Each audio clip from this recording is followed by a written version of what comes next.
Joe, thank you so much for coming on the podcast. It's good to see you. Good to see you, Justin. It is absolutely my pleasure. I appreciate you asking me to come on. Thank you.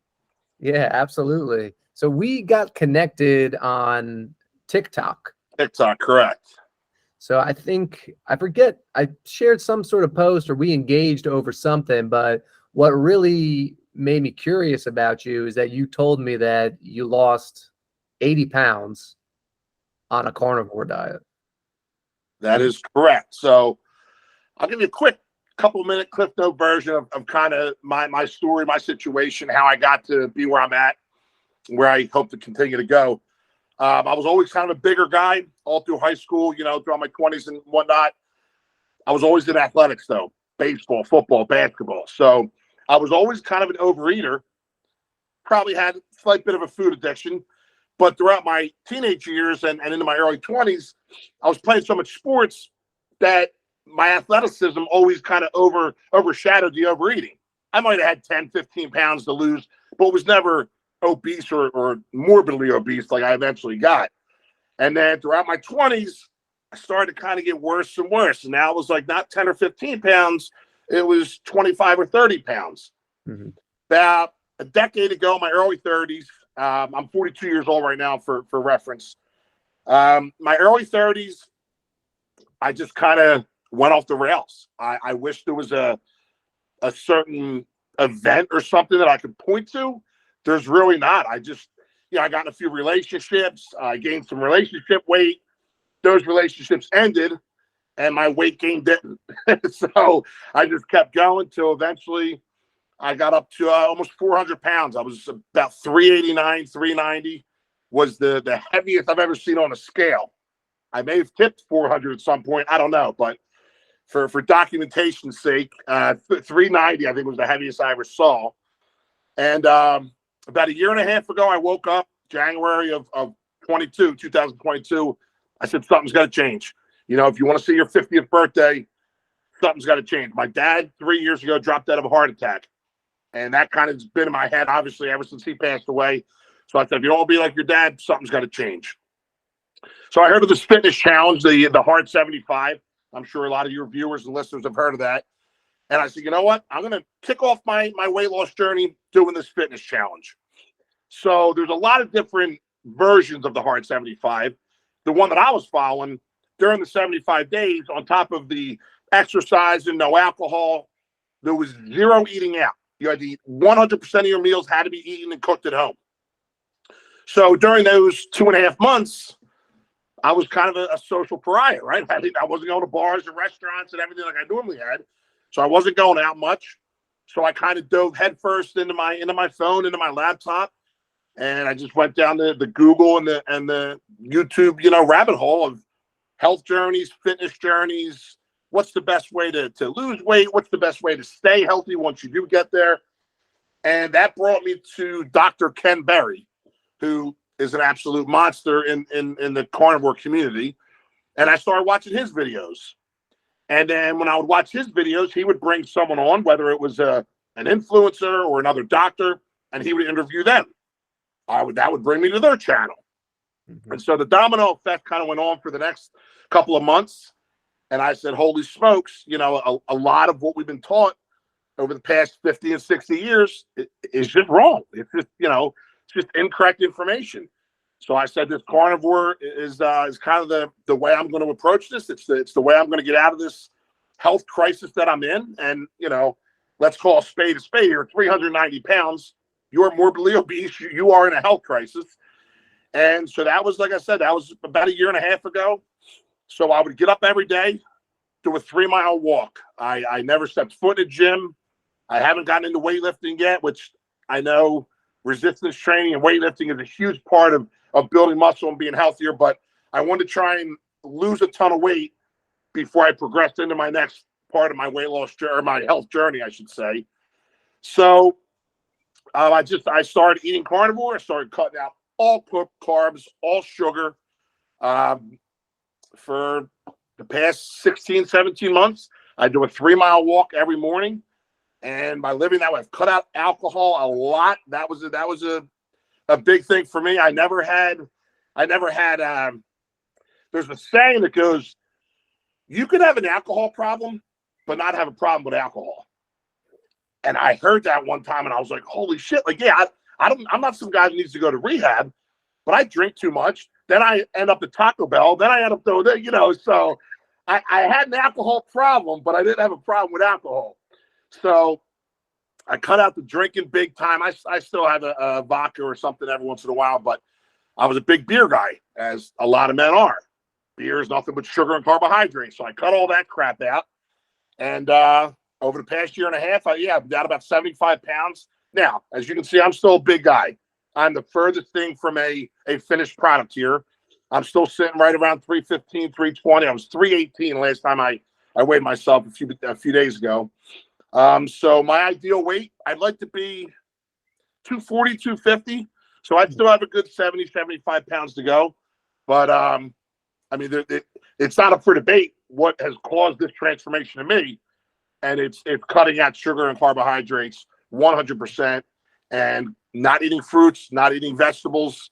I'm sure we'll talk more about that, later in the podcast. But that kind of brings you up to date to the here and now. And that's where I'm at as we speak. So well, first off, congrats, man, because that's huge. 75 pounds. I mean, that's incredible. And you're halfway to your goal in just about a year and a half.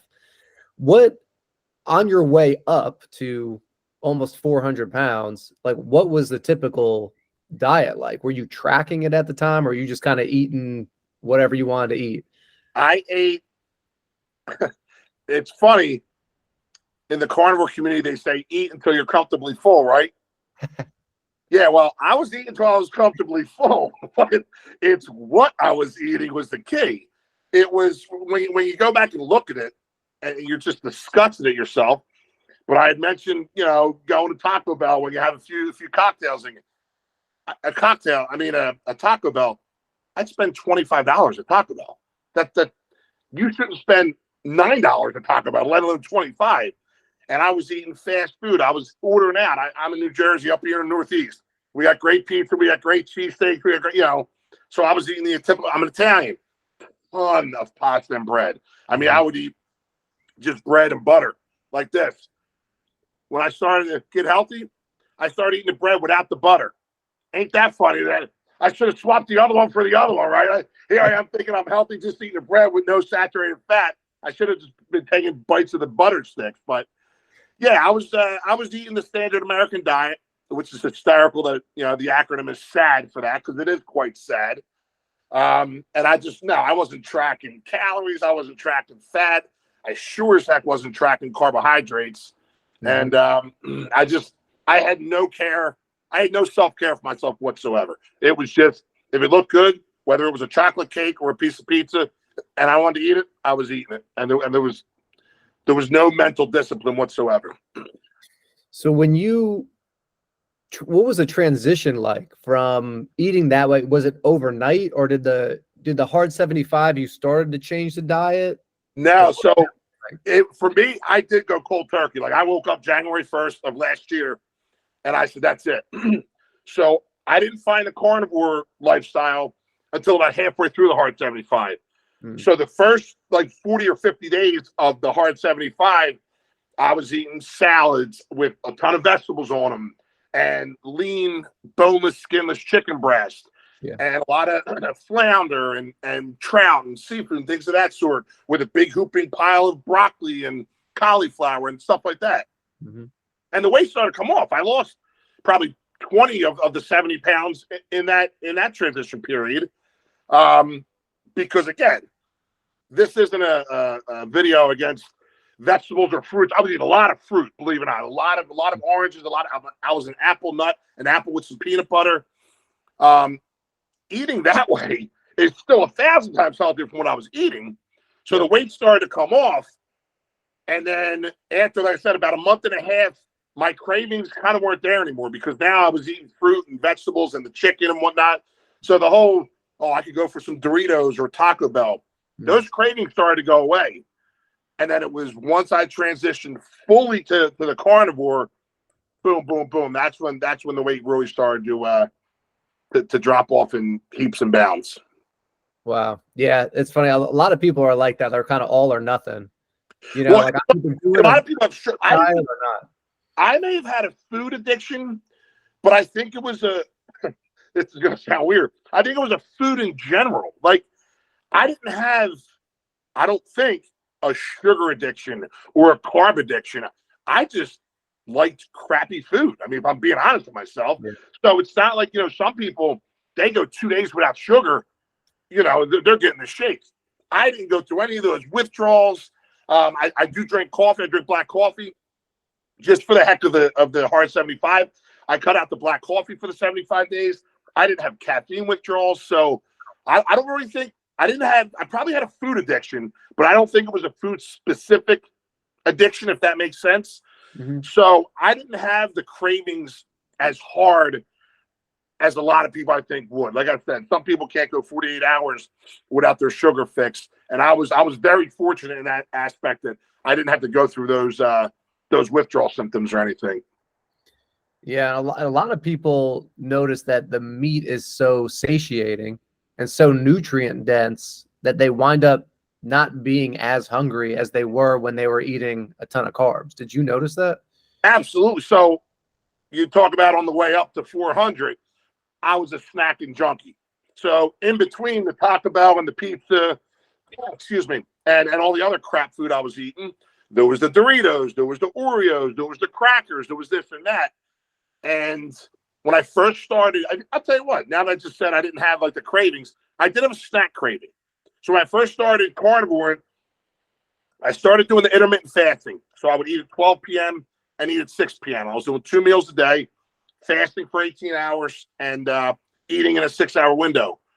When I would get those cravings, the only thing I was eating was pork rinds because there's no carbs in them. Make sure they're just cooked in, salt or whatever, or butter, tallow. So I would snack on pork rinds a little bit. But then after probably 2 months of being hardcore carnivore, I would eat a pound of ground beef, some butter, and a little salt at 12 o'clock. You couldn't put food in front. I didn't want anything else. Then around 6 o'clock, I'd start getting a little hungry. Then I'd have my second meal of the day, which was a lot of times the same thing, just another pound of ground beef, some salt and butter, and that was it. So the snack cravings definitely go away because when you're eating nutrient-dense food, your body says, well, I don't need any more.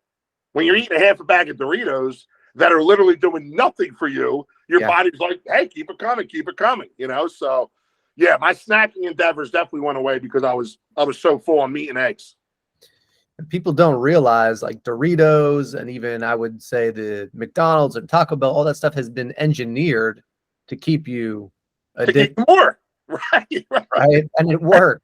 Right. If you eat 1 bag of Doritos a year, what's that doing for Doritos? Nothing, Right. They want you going back the same day and get another bag. So, of course, but a cow doesn't know that. A cow's not eating his diet going, oh, I hope when they eat me, they go and get another cow. That's not how it works, That's not how it works.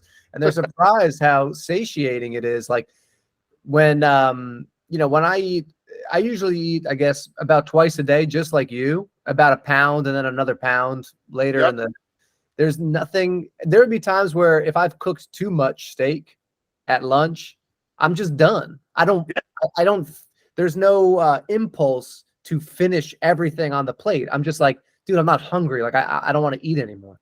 Right. Versus when there's carbs and there's multiple things on the plate, it's like I could eat a piece of steak and then some broccoli with some cornbread, and then ice cream is coming out, and then you're always hungry for that next thing. And it's funny, just to prove your point about how satiating these types of whole foods are. I was eating 3,000 to 4,000 calories a day when I was eating a standard American diet. Not up for debate. That's how I got to be that big. Now, if I eat 1,200 calories a day, I'd say that's a lot. Maybe 1,500. That's a lot. And the average person will go, there's no way you went from 3,000 to 4,000 calories down to 1,200 and you're not hungry. That is the case. That's what happens. And that is the difference in the type of foods that you put in your body. 1,200 calories of good, satiating, healthy food, your body says, I'm done. 4,000 calories of crap, your body says, keep it coming. So, anybody that's kind of hesitant or doesn't want to believe it, give it a shot. Try it for a month, and you'll be surprised what your body and what your brain tells you when you're not full. It's pretty amazing. And what's your go-to meals now? Is it mostly ground beef? Yeah, so that's another thing, Justin. A big thing in the community. It's too expensive to eat carnivore. It's too expensive. Listen, I'm a small business owner. I am by no means well off. I like to say I live between the W's. I'm not wealthy, and I'm not on welfare. I live right here, right? And I'm okay living between the W's. Would I like to eat a $9 a pound ribeye every single day? You're damn right I would. I can't afford that. I'd say 70% of the meals I eat a pound of ground beef, brown it up, crack a couple eggs in there, a little butter, and that's my meal. For 70% of my meals, the whole meal might cost me $5. Once every 2 weeks, every 3 weeks, I get the ribeye. I have a New York strip. I have some ribs or the more expensive cuts. But for anybody that they can't afford it, I'm the furthest thing from rich, and I've been eating like it for a year and a half, and all my bills are still paid, and I'm doing just fine. So that's why everyone thinks you need some fatty ribeye to make this work. Ground beef and eggs have been my savior for 70 pounds. And they're going to continue to be my savior for the next 70. So right before we hopped on here, I got my meat out because I defrost it every day. So I got it out. So as soon as we're off of here, a pound and 2 eggs, and I'm ready to go. So this is a common thing that I get asked, and I'm wondering what your take on this is.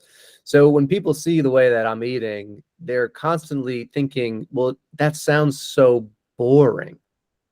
Do you get bored of the way you eat? Never. And I tell you why. There's a saying, and I think when we chatted before, I told you, nothing tastes as good as healthy feels, right? So when people ask me, first of all, let me backtrack a second. There is so much food you can eat. I just said that ground beef and eggs are like 70% of my meals, and they are cost-wise. You can eat crab, lobster, shrimp, pork, chicken, bacon, all different cuts of red meat. There's a gazillion things you can eat. People just want to be small-minded, and they want to think that I sit there with the same exact meal 7 days a week, all day, every day. I don't. But you might say, well, do you miss a specific food that you don't eat anymore? Chocolate cake, pizza, whatever. And that's where that saying comes in. Of course I miss it. Would I love to sit down with you, Justin, right now and share a pepperoni pizza? You're damn right I would. Yeah. But I don't miss, you know what I don't miss? Being out of breath, bending over to tie my shoes. So if me and you got a pizza right now, am I going to miss not eating that? Yeah. But I'm not going to eat it because I'm not going to miss going back to 390. So I don't, when people say that to me, that's exactly what I tell them. No, I miss those foods, but you know what I miss more is being healthy and feeling healthy. And that's where I'm gonna get to. So the boredom question, I think, is more of a cop-out. I think that's more of a cop-out for someone to not give it a try. You know what I mean? It's more of an excuse than it is an actual anything behind it. I totally agree. And I think that my dog's in the background. I apologize. No, they're going crazy. I was thinking, like, there's so many people that I've talked to, and they'll be like, well, I can still, if I do it, well, I can still eat this, or I can still drink Coors Light, right? Or I can still, and I'm thinking, dude, like, where is your mind? Like, you're either, you want the results, or you don't, or you don't. There's no, you can't, you're just going to be cheating yourself. Right. And that's the thing. You're not cheating me. Right. Justin, if you want to go have that pepperoni pizza, go for it. I don't give a shit. You're not cheating me. You're not cheating else. So, you know, people say, and here's the thing too, like Dr. Sean Baker says a lot, listen, once a year on your birthday, you want to have the piece of cake, go for it. Like, live your life. But that's not what people do. They don't have a cake once a year on their birthday. They have it once a week on a Tuesday night for no reason. You know what I mean? So that's something, when people say this diet is so restrictive, I'm not anyway. I'm not saying to never touch that thing ever again the rest of your life. I told you, I'd be lying if I said I didn't have a slice of pizza over the past year and a half. I'd be flat out lying to you. And that's why every single day I strive for progress, not perfection. Nobody is perfect. You're not, I'm not, nobody watching this is. We're never going to be perfect. And if you try to be perfect, you know what's going to happen? You're going to start killing yourself and being down on yourself and talking down on yourself, and you're going to quit. And you're not going to give it a fair try. So don't strive to be perfect. Just strive for progress. But if you go into it with that mentality, like you said, well, I can still have Coors Light, right? Or I can still have my cake once. No. If it happens while you're in the middle of the journey, don't get down on yourself. Wake up the next day and just be better than Joe of yesterday. Be better of Justin yesterday. That's all you have to try and do. Don't try and be perfect, but go into it with giving it a fair shot. Don't go into it with these little exceptions, because you're never going to succeed doing that. Yeah, absolutely. I think that's absolutely great advice. Now I want to talk about the kind of mentality someone has to have to like get involved with this. The people that I've talked to that are in this space that are doing this, there's one common theme between them all, and it's they have a little bit of against the grain sort of mentality, a little bit of attitude, yeah, like kind of a little bit of like a little bit of fuck you in them. Yeah, absolutely. Yeah, absolutely. And here's the thing. We've been taught, the problem is people that are so ingrained in always believing what mommy and daddy told me, or what grandpa told me, or what my great-grandpa. For 50, 60 years, we've been told this is the way it is, okay?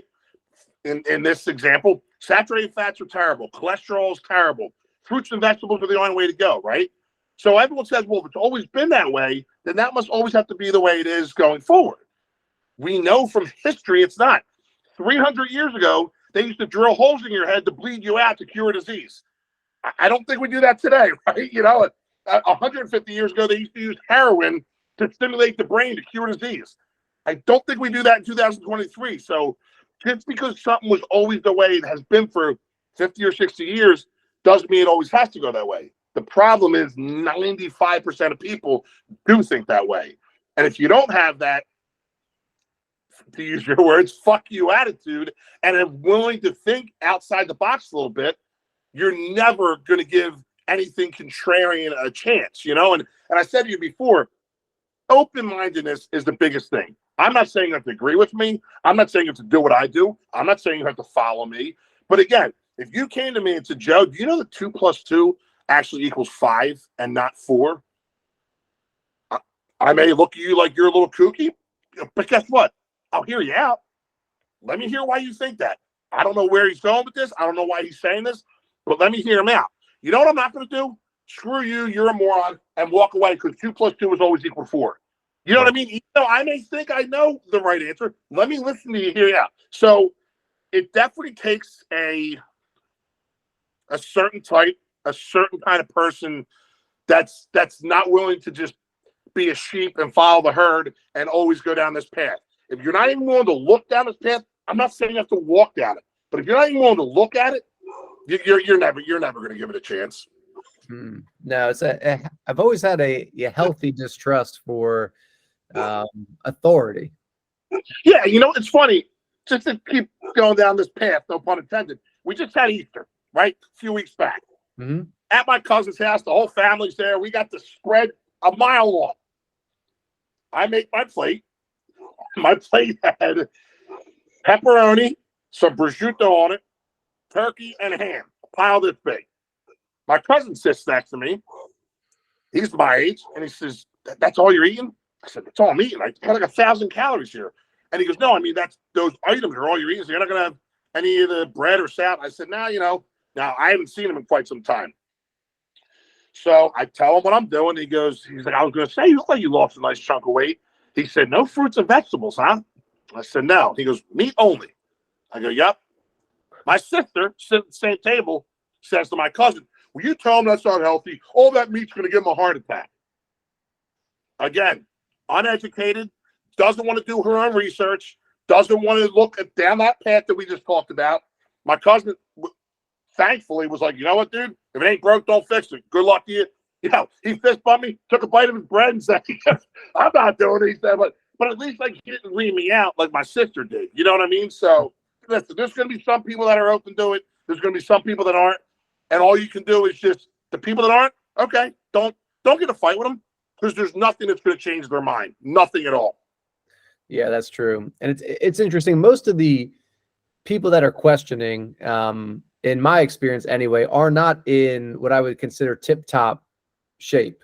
So a lot of the detractors, people like that, I've never had an experience with someone who's, absolutely ripped or jacked or whatever, and is thinking, that all of this stuff is just, crazy. Because those people are, I guess, are usually a little bit more open to it, open-minded. And I don't know why it is, but everyone is looking for that authority figure to tell them, most people anyway, are looking for that authority figure to tell them what to do. And just even coming down to the damn food pyramid, which is, how long has that, I mean, maybe they've just adjusted it, but that was in place for what, 50, 60 years, with what, bread as the main thing, then fruits and vegetables, little bit of meat. And I'm telling you, I don't want to go too far down a conspiracy rabbit hole here, but who paid for that pyramid to get put together? Sugar industry. They literally said, hey, make sure you put us down here with all of us and put those farmer meats up here. Again, if you look at where these studies came from, why cholesterol is bad for us, why saturated fats are bad for us, it's a whole big, again, I don't know how deep you're going to go, but there are certain studies you always have to look at, follow the money, right? What do you mean this study said cholesterol is bad for you? Who did that study? Who paid for that study? Because listen, this is the world we live in. Well, I'll kind of nip the conspiracy thing in a butt here, but this is the world we live in. Money rules the world, right? If I pay for a study to happen, you damn well better be sure that study comes back in my favor, or you're not getting any more money from me. Whether you want to believe that or not, that's just the world we live in. And to say that these studies aren't influenced by the financiers of said study is just naive beyond comprehension. So all this stuff that we've been taught for 50, 60 years, that cholesterol is terrible for us, the saturated fats are what causes heart disease. If you went to your doctor, Justin, and you said, point me to the study that said cholesterol and saturated fats, lead me to, oh, where'd you learn that? Medical school. Oh, point me to the study where that medical school told you that. They won't be able to do it. They will not be able to do it. But that's what they're taught in medical school. They're not taught prevention. They're taught the fix. They're taught to break the script pad out. Right? You have diabetes, here's a pill. High blood pressure, here's a pill. Cancer, here's a pill. Here's chemo. The worst thing you could do to destroy your immune system, they get chemotherapy. That's what they're taught. They're not taught prevention. Dr. Barry always says, I went to school for 8 years to become a doctor. I had 1 semester of nutrition. Not a year, 1 semester in all of medical school about nutrition. Diseases could be eliminated with nutrition, but there's no money in it.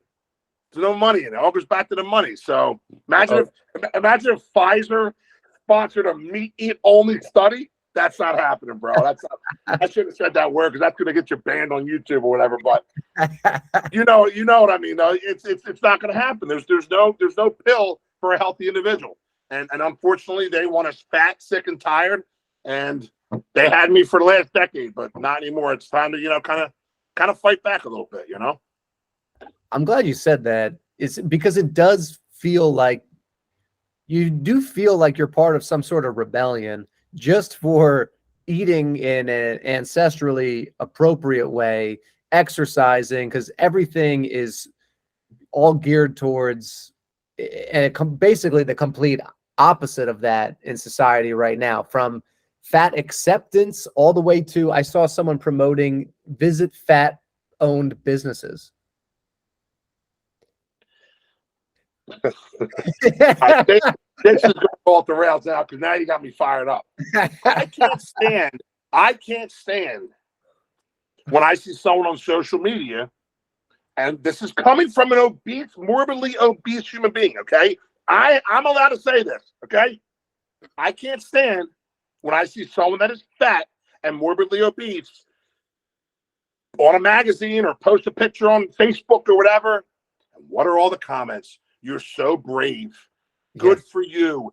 Self-body image is so important. Wait, is diabetes brave? Is having heart disease brave? Is dropping dead before you're 40 brave? I'm so sick of this. Be happy who you are. Listen, I'm all about especially with young women, 12, 13-year-old girls, going through puberty. I'm all about self-image and being happy in who you are. But at some point, there's got to be a fine line between being happy who you are and you're going to die if you continue to live like this. And we are in such, especially the last couple of years, we are in such a be fat, be beautiful, and be happy society. It's like, what are you talking about? What have you remember pictures from the 40s and 50s on the beach? You never saw overweight people. Talk to your grandparents. There was never fat kids in high school. Now we live in this sugar obsessed society that is just it's mind boggling. But the whole, if you're overweight, that's being brave. No thanks. I'll tell you what, I'd rather not be brave and alive. How about that? How about that? That's what I'd like, Yeah, it's funny that you mentioned the 60s and 70s. Even so, I don't know what high schoolers look like today because I haven't been around a high school. But when I was in high school, mid 2000s, I graduated in 2008. It's very rare to see somebody overweight. You always had maybe the one fat friend or something. The one fat kid, right? Put it this way: I graduated in '98, so I'm 10 years older than you.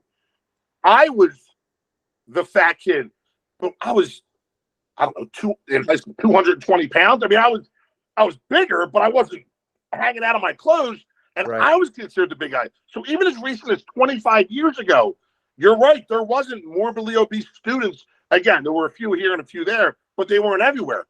Now you're talking 50, 60% of high school kids are overweight. How is that okay? I don't, you said ancestral eating a couple minutes ago, and it's funny. This really started with the Industrial Revolution, breaking down grains and sugars and stuff. That started about 150 years ago. If you break down 150 years of time, as long as human beings have been in existence, right, it's like 0.00007% of human existence. So for that other 99.999% of time, we were eating meat and animals, and we were fine.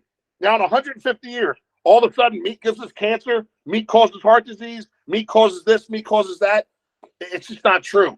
It's just not true. It's money, advertising-driven propaganda, for lack of a better word. That's what it is. It's money-driven commercials. You see Oreo and Dorito commercials every other day. What happened to the incredible edible egg? Where'd those commercials? They died pretty quick, didn't they? Because there's no money in eggs. They're cheap, and they're one of the most nutrient-dense things you can eat on the planet. But there's no money in them. And eggs aren't going to give me cancer. So big pharma definitely doesn't want eggs out of bed. It's I'm sorry, I get passionate and fired up about this. I don't mean to be getting angry, but it's over the last year and a half, I've become so passionate about this topic. It's insane. Yeah, I love it, man. And it's so once you get red pilled, quote unquote, on this stuff, and you look around and you see it everywhere, and it's almost so obvious to look back and say, okay, well, if this was 1,000 years ago, 10,000 years ago, 30,000 years ago, and Joe and I were out wherever the hell we lived, what would we be doing that day? We would be hunting for an animal to bring it back to our tribe. We wouldn't be, we're not coming back with 40 blueberries. Right. To feed the whole village, right? But maybe if we found some on the way back, that would be great, right? But the majority of our food had to be animal products just based on the size of the animal in order to feed, your 40, 50 person tribe. Village. Right. Yeah. And that goes to the whole fuel versus entertainment, right? For 100,000 years, for longer than that, food was fuel. You were eating that animal because you might go 2 or 3 days and not eat again. So you need fuel to go out and hunt and get another animal. Again, with the Industrial Revolution, mid-1800s, now all of a sudden, hey, come over for dinner. We have cakes and cookies and breads, and oh my God, let's make a whole party out of it. It's like, whoa, when did this start? We used to eat fuel, so we go out. I mean, you used to eat food for fuel to go work the farms, right? To go plow the fields, to go do this, to go do that. Now we sit on the couch and watch Netflix and eat because a good movie's on. Like that. And we've been doing that for, let's say, 40, 50 years. But that's such a small period in the time frame of humanity that we need to get back to, PhD, right? Like Dr. Ferris says, the proper human diet. And the proper human diet is not Doritos and pizza. It's just not. Again, in those caves that we lived in 1,000 years ago, there weren't brick oven pizzas. You know what I mean? There weren't no brick ovens in those caves. Not that I know of, anyway. No, that's true. What do you think is going to take for people to wake up to this? Honestly, it sucks to say this, but those commercials I talked about, where's the beef, the incredible edible egg, they're not coming back because there's not enough money in it. And it's going to be a grassroots effort. It's going to be guys like you, guys like me. I even thought about starting a YouTube channel just to, I don't know, I'm just to get the word out. Like, I'm not some social media star, but again, as you say, it's helping me. It's maybe if 2 people watch it and it helps them, maybe it helps them. You know what I mean? So unfortunately, it's going to take a grassroots effort, millions and millions of small players like you, like me, even Dr. Berry. Dr. Berry's got, 3 million YouTube subscribers? And still no one's ever heard of the carnivore diet. Talk to your friends and family, a meat-only animal-based diet. No one's ever heard of it. So even a guy with that kind of reach is not a big enough reach to get the word out. So I think it's just going to take time, unfortunately, time. And in the meantime, in that time, until the word gets out, we're going to have hundreds of thousands, if not millions of people die of diseases they don't have to. Type 2 diabetes, I don't care what your doctor says. I don't care what your Harvard-educated medical professional says. Type 2 diabetes is 100% reversible. It just is. You don't need a pill. You cut out the sugar, cut out the carbs. Your A1C is going to drop. I don't care if it's 12 or 15. It's going to come below 6 if you cut all that crap out. The problem is people don't want to believe it, and they don't want to give up their Coors Light. Right, Justin? They don't want to give up their cake they eat once a day. So it's just, to get the word out, it's going to take more people to be open-minded, like we talked about earlier, which is going to be a struggle in itself. And it's going to take more people like me and you trying to push the word out to educate the masses. But it's just, unfortunately, it's going to take some time.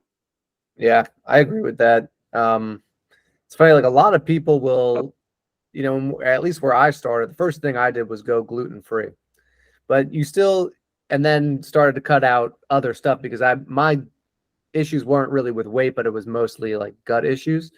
But now you'll see, it's a gluten-free pizza. It's gluten-free pancakes. And the bad food just sneaks its way into the new fad. Like even with keto, you see freaking keto maple syrup, keto cereal, keto. And I'm like, just please, for the love of God, like leave that stuff on the shelf and just eat a real food. Like if you want to eat, even if you're eating fruits and vegetables, I'm thinking if 80% of your diet is protein from meat, and you're going to have a side of broccoli and you're going to have an orange or whatever, 80% of people are probably good to go with that. And that's a huge step in the right direction.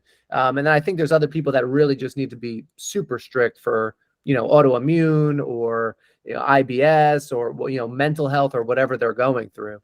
But I think it's such a shame that the keto, which seems to me like to be a great diet, helps with so many things, is just being ambushed by marketing and these big food companies to sell you a keto chocolate bar.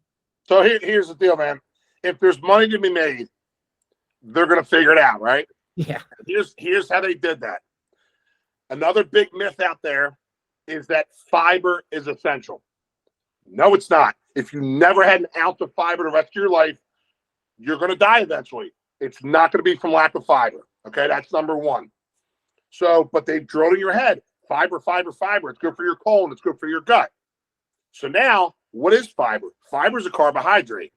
So what these sneaky fucking bastards did was they made their chocolate bar that's 42 grams of carbohydrates, but 40 of them are fiber. So what's the big, beautiful thing on the front of the box? 2 net grams of carbs. When really, you're getting 42 grams of carbs, but 40 of the grams of carbs are coming from fiber. So now someone goes, man, I just ate this 2-inch chocolate bar and only got 2 grams of carbs. No, you didn't. You got 42 grams of carbs. What do carbs break down to? Sugar, Why do you think the goddamn thing tastes so good? Because there's 1 gram of sugar in it, but 42 grams of carbohydrates. But it's only net. It's 2 grams of net, Justin, not to worry. So that's how the sneaky little bastards are getting away with it.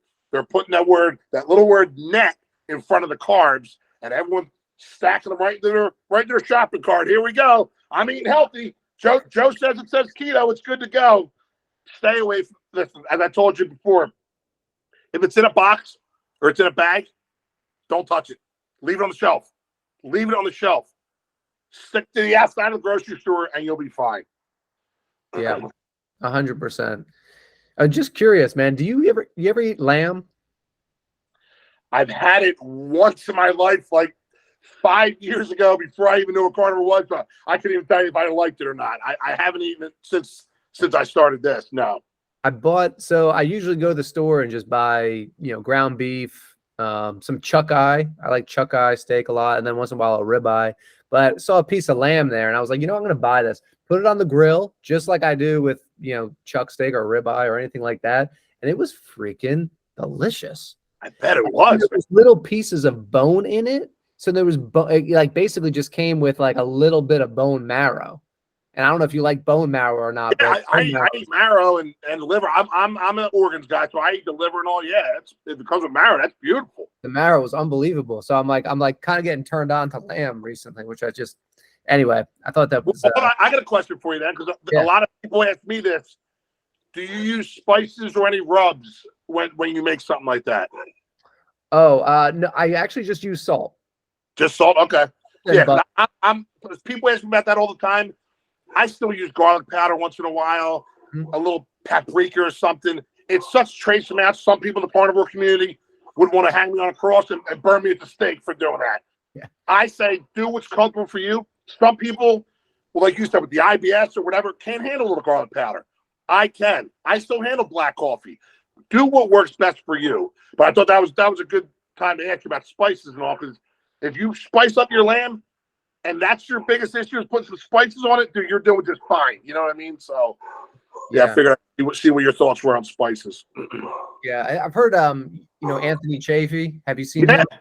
I've heard. I watched him this morning. Yeah. Don't let perfect be, what is it? Don't let good be the enemy of perfect, something like that. Yeah. But it's just because it's not, you're not eating ground beef with just some salt and only water all day. It's like, people get obsessed with being like the perfect carnivore, like you're going to win some freaking award. Right. No, like I said earlier, strive for progress, not perfection, man. That's what you got to do. Progress over perfection. And I'm glad you brought up Dr. Anthony Chafee. He's got to think too. You're going to cheat, right? It's inevitable. We're human beings. Like I said, the last year and a half, I've had a slice of pizza. When you get up the next day, right? Don't hold up this white flag and go, well, I'm out of the carnivore community. I had a slice of pizza. Like, dude, okay, it's not the end of the world. Get back on track. The problem is when you let that one slice of pizza lead into 2 weeks of pizza and donuts, now you're off the rails. You know what I mean? Get up the next day. We're not kicking you out of the club, and we're all good. Come on back in. We're all big one happy family trying to get healthy here. So you can't get up and beating yourself up because the night before, the day before, for whatever reason, you lost your discipline. Just get that discipline back the next morning and get right back on track. 100%. And we can talk ourselves into anything. It's, Friday and I screwed up and I ate pizza, and now it's Saturday and you're like, but I've already kind of screwed up my weekend. So I'll start again on Monday. And then, so you just continue that. You're on the treadmill of Monday morning, I call it. Because forget Friday. What about when you do it Tuesday? And you're like, well, now we're midweek. Right. And you're like, might as well try today. And then you get to Friday. I go through the weekend. And that's how the 2 weeks of pizza and donuts start, instead of just the one meal or the one little mess up. So, yeah, we can we can justify any human action in history by talking ourselves into it. Don't use those justifications. Just get in the habits of not looking for excuses to be bad, right? Yep. Yeah, 100%. Oh shit. Turned my red light on. There you go. Did you see that? Yeah, I was like, yo, my man's got a strobe light, guy. We're gonna start dancing. Let's do it then. Hold on. Yeah, I bought this red light, like red light therapy. Have you ever seen that? I've heard about it, I haven't tried it, but I've read a lot of good things about it. Yeah, it's fun. I mean, basically, I just do like 20 minutes a day. Or if I have an injury from the gym, like if I say it's your shoulder or something, I'll just put the red light on my shoulder. I've noticed some good results from it. Biggest result being better sleep. Have you ever So heard of Jessalyn Randall? no. She's big in the carnivore community. She actually lives in Japan. She's American. Her husband's in the service, and he's stationed in Japan. They live in Japan. Look her up on Instagram. She's really good. And I think I saw a video with her doing that red light stuff, and she says it was great. So, yeah, I've heard good things. I haven't tried it yet, though.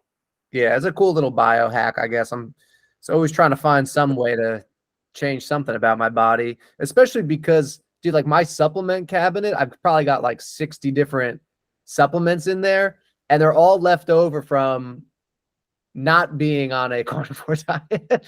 Because now that I'm on this, I'm looking at it, I'm like, I don't need this shit anymore because my gut doesn't hurt, or like my energy's good, so I don't need this one. And when I was at Easter 2 weeks ago, a couple family members brought that up. They're like, "So what do you take, 50 supplements a day?"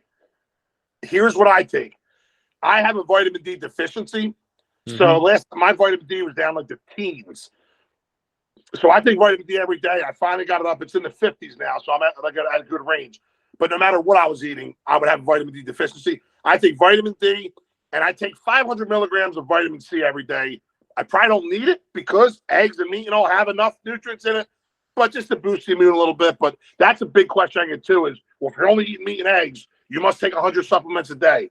What? That's not the case. You get all the potassium, magnesium, all your electrolytes. You get all the electrolytes you need, you know?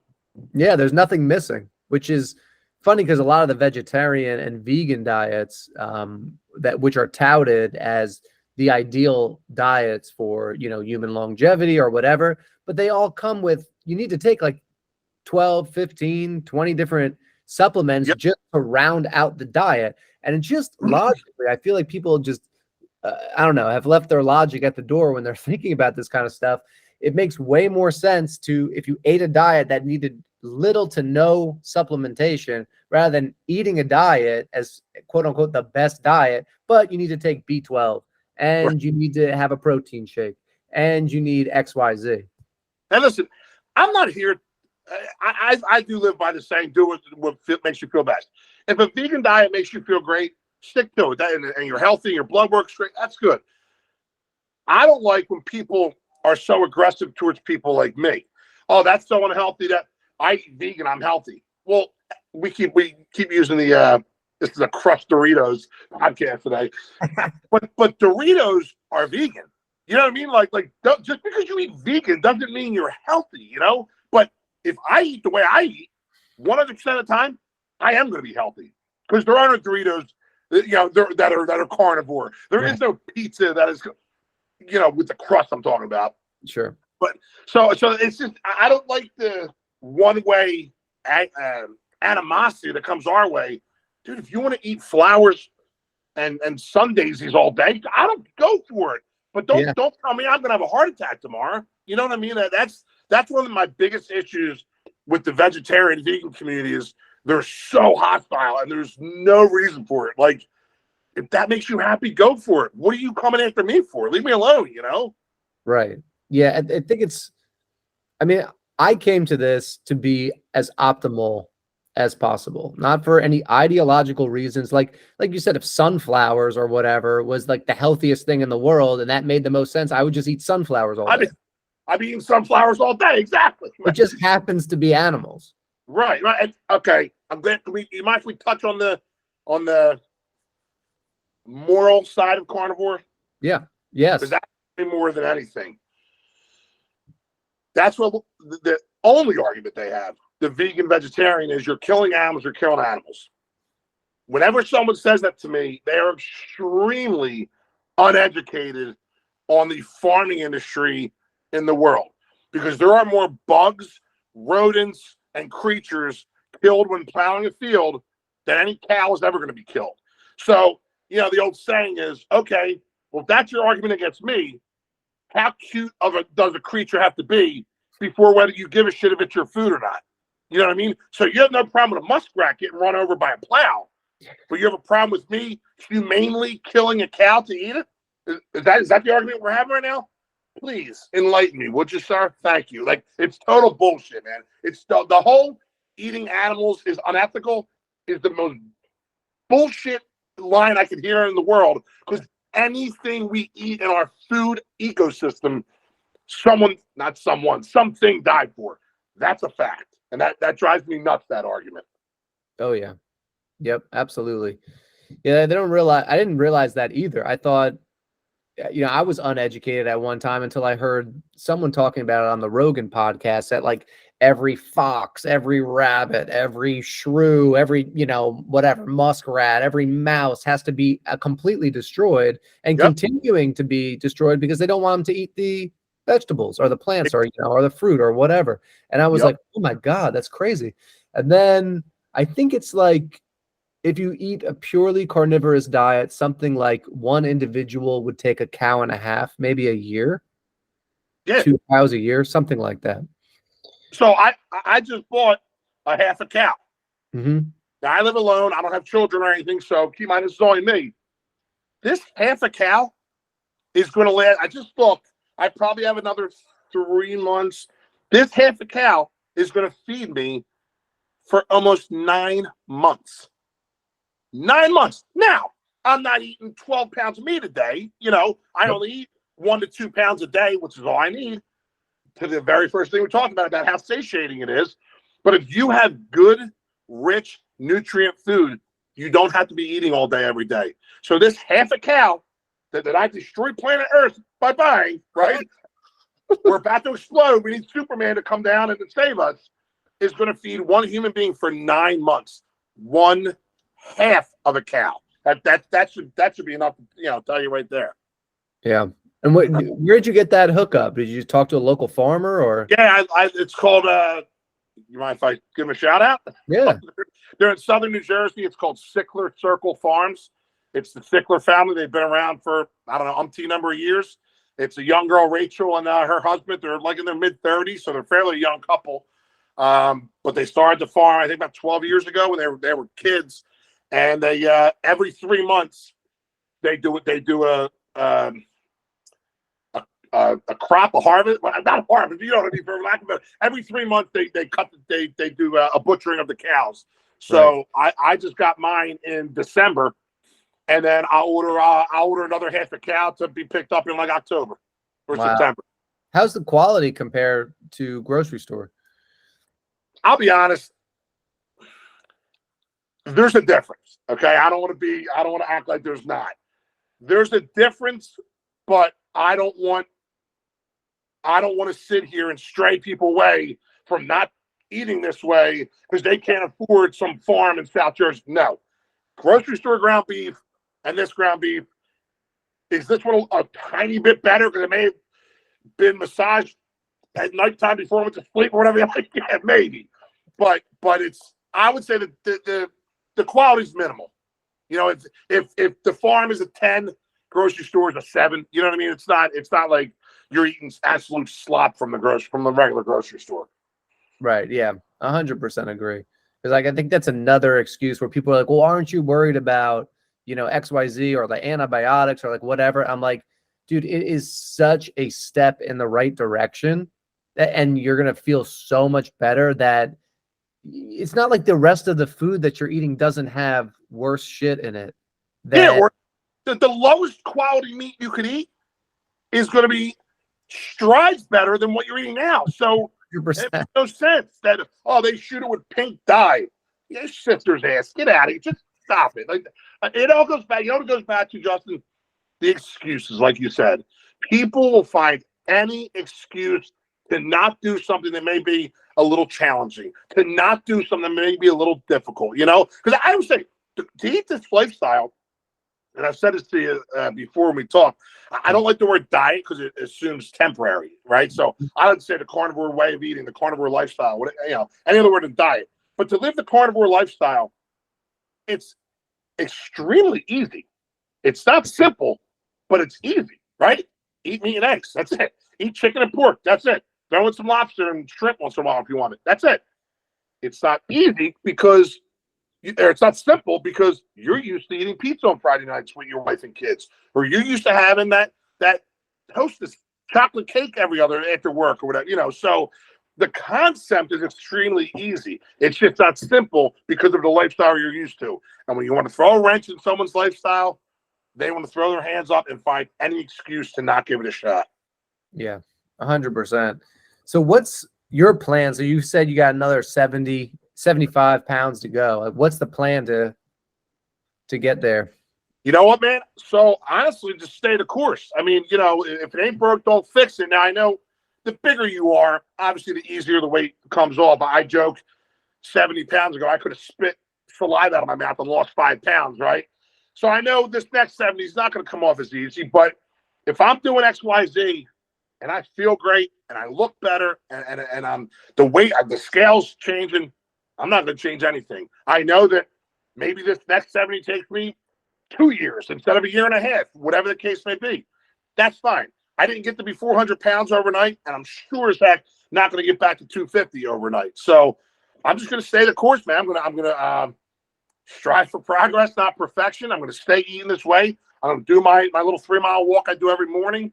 Eventually, I would like to throw the weights in there once in a while, whether I'm doing a gym or get some resistance bands or do some resistance training, because right now I have about 0 muscle mass on my body. So I'd like to get some muscle mass, But yeah, the only change I see myself doing is maybe adding in some weightlifting. Other than that, I'm going to do the same as that thing. 3-mile walk every morning, no carbs, no sugar, and I'm just going to stay the course. Hell yeah. Good for you, man. I'm so happy to hear it. So then where can people follow along and connect with you? Yeah, man. So I'm on TikTok and Instagram, Joey_Carnivore. I try something we mentioned earlier about how boring this lifestyle is. You eat the same thing every day. On those channels, I try and put up different recipes and different things that I've come across. Some that I see on TikTok or some that I've created myself. So I put up carnivore nachos, carnivore mozzarella sticks, things of that sort, so people can see you can still have a great life. You can still eat delicious foods eating this way. And best of all, you can eat them and still feel healthy. So Joey_Carnivore on TikTok and Instagram. Come follow the journey and follow along. Yeah, it's going to be fun. Awesome.